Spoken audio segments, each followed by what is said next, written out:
धारा 307 के तहत हत्या के प्रयास का मामला, सुप्रीम कोर्ट का एक लेटेस्ट जजमेंट जो कि 25 सितंबर 2024 को आया है। ये जो जजमेंट है धारा 307 आईपीसी से रिलेटेड है।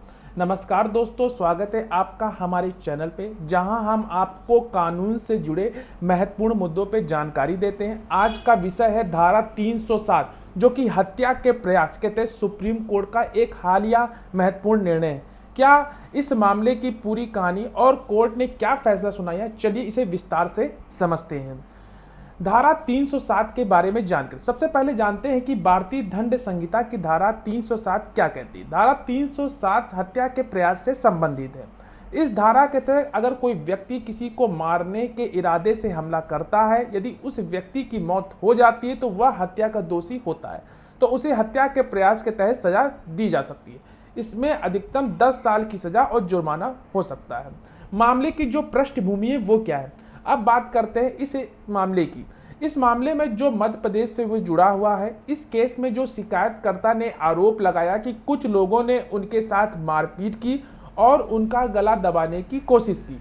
शिकायतकर्ता के अनुसार वह वक्फ बोर्ड के अध्यक्ष थे और उनके साथ यह घटना उस समय हुई जब वह अपने आधिकारिक ड्यूटी कर रहे थे।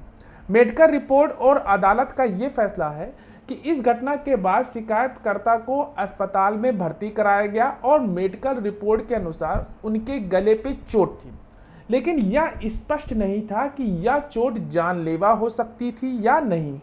इसी आधार पर निचली अदालत ने आरोपियों पर धारा 307 हत्या के प्रयास के तहत आरोप तय करने से इनकार कर दिया।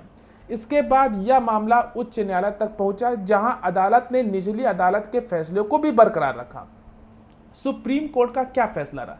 शिकायतकर्ता ने सुप्रीम कोर्ट में विशेष अनुमति याचिका SLP दायर की, जिसमें उन्होंने तर्क दिया कि निचली अदालत ने गलती की है। सुप्रीम कोर्ट ने यह मामला सुना और कहा कि धारा 307 के तहत आरोप तय करने के लिए केवल चोट की गंभीरता नहीं बल्कि इरादा भी महत्वपूर्ण है। यदि इरादा हत्या करने का था तो धारा 307 का मामला बनता है, चाहे चोट जानलेवा हो या ना हो। कोर्ट ने यह भी कहा कि इस स्तर पर अदालत को सभी सबूतों का विस्तार से मूल्यांकन नहीं करना चाहिए, बल्कि यह देखना चाहिए कि क्या प्रथम दृष्टया मामला बनता है या नहीं। जो केस का नतीजा था, ये अंततः सुप्रीम कोर्ट ने शिकायतकर्ता के पक्ष में फैसला सुनाया और निचली अदालत के जो आदेश हैं उसको रद्द कर दिया। अब इस मामले में आरोपियों पर धारा 307 के तहत आरोप तय किए जाएंगे और आगे की कार्रवाई होगी।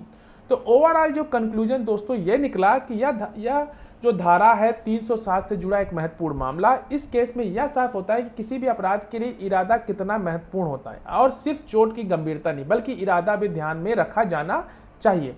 अगर आपको यह वीडियो जानकारीपूर्ण लगी हो तो इसे लाइक करें, शेयर करें और साथ ही हमारे चैनल को सब्सक्राइब करना ना भूलें, ताकि आपको ऐसी ही कानून से जानकारियां मिलती रहे।